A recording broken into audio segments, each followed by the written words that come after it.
श्रीगणेशाय नमः। अथ देव्याः कवचम्।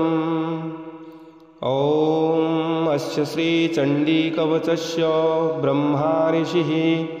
अनुष्टुप् चामुण्डा देवता अङ्गन्यासोक्तमातरो बीजं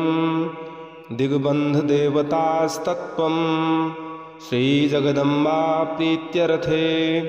सप्तशती पाठाङ्गत्वेन जपे विनियोगः। ॐ नमः चण्डिकायै। मार्कण्डेय उवाच ॐ यद्गुह्यं परमं लोके सर्वरक्षाकरं नृणां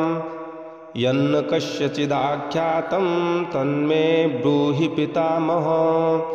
ब्रह्मोवाच अस्ति गुह्यतमं विप्र सर्वभूतोपकारकं देव्यास्तु कवचं पुण्यं तच्छृणुष्व महामुने। प्रथमं शैलपुत्री च द्वितीयं ब्रह्मचारिणी तृतीयं चन्द्रघण्टेति कूष्माण्डेति चतुर्थकं पंचमं स्कन्दमातेति षष्ठं कात्यायनीति च सप्तमं कालरात्रीति महागौरीति चाष्टमं नवमं सिद्धिदात्री च नवदुर्गाः प्रकीर्तिताः। उक्तान्येतानि नामानि ब्रह्मणैव महात्मना अग्निना दह्यमानस्तु शत्रुमध्ये गतो रणे विषमे दुर्गमे चैव भयार्ताः शरणं गताः न तेषां जायते किञ्चिदशुभं रणसङ्कटे नापदं तस्य पश्यामि शोकदुःखभयं नहि यैस्तु भक्त्या स्मृता नूनं तेषां वृद्धिः प्रजायते ये त्वां स्मरन्ति देवेशी रक्षसे तान् संशयः प्रेतशस्ता तु चामुण्डा वाराही महिषासना ऐन्द्री गजसमारूढा वैष्णवी गरुडासना माहेश्वरी वृषारूढ़ा कौमारी शिखिवाहना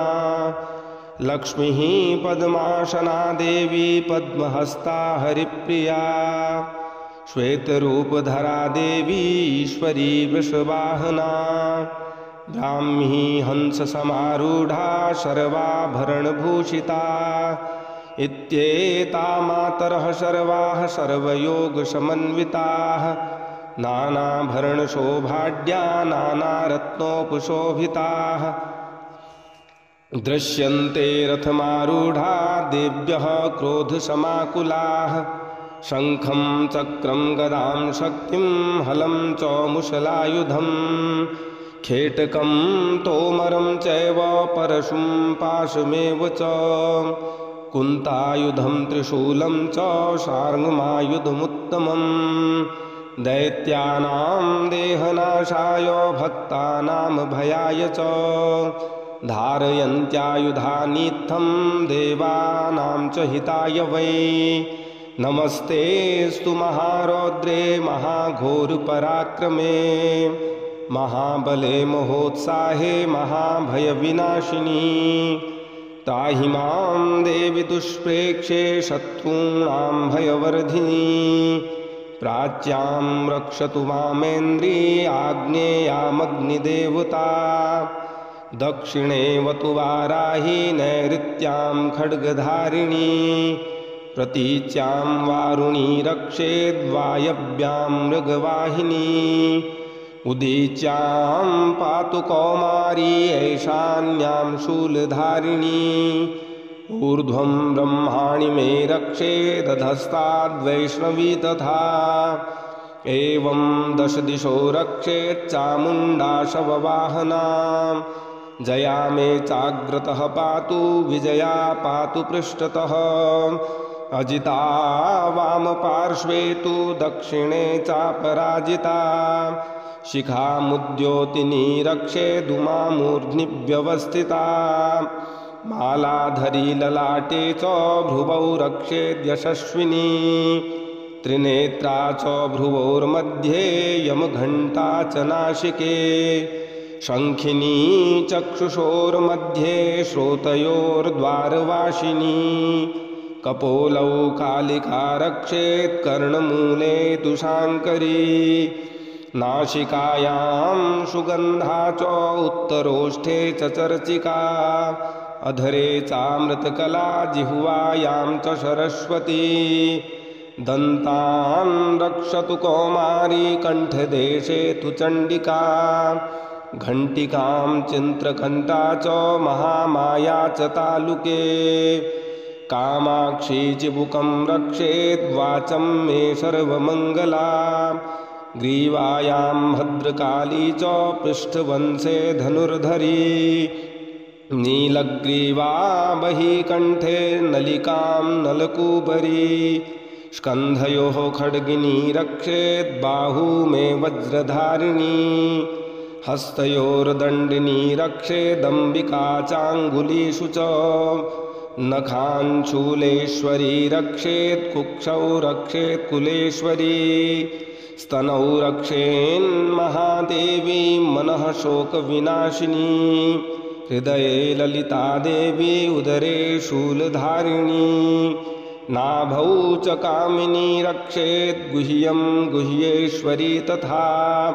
पूतना कामिका मेढ्रं गुदे महिषवाहिनी कट्यां भगवती रक्षेज्जानुनी विन्ध्यवासिनी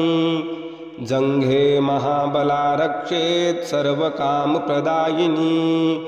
गुल्फयोर्नारसिंही च पादपृष्ठे तु तैजसी पादाङ्गुलीषु श्रीरक्षेत् पादाधस्थलवासिनी नखान् दृष्टाकराली च कैशास्यैवोर्ध्वकेशिनी रोमकूपेषु कौबेरी त्वचं वागीश्वरी तथा रक्तवज्जावशामांसान्यस्तिमेदांसि पार्वती अन्त्राणकालिरात्रिस्स पित्तं च मुकुटेश्वरी पद्मावती पद्मकोशे कफे चूर्णामणिस्तथा ज्वालामुखी नखज्वालामभेद्या सर्वसन्धिषु शुक्रं ब्रह्माणि मे रक्षेच्छायां छत्रेश्वरी तथा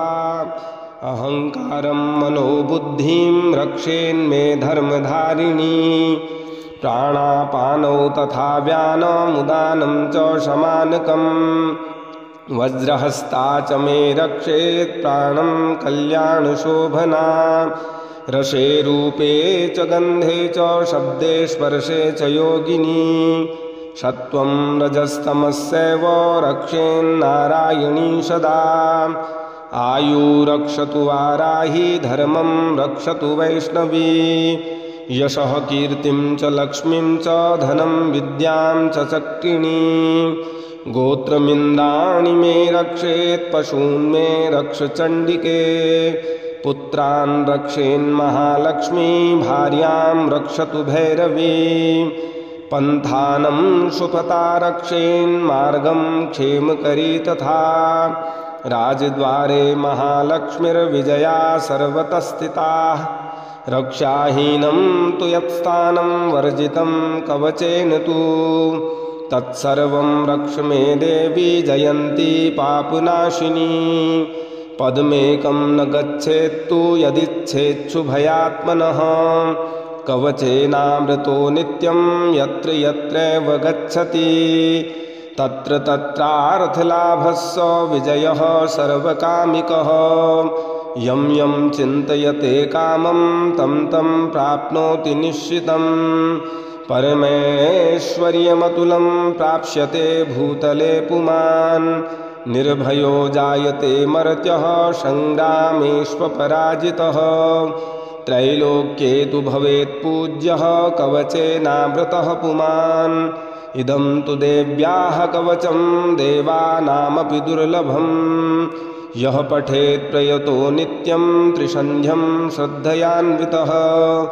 दैवी कला भवेत् तस्य त्रैलोक्येष्वपराजितः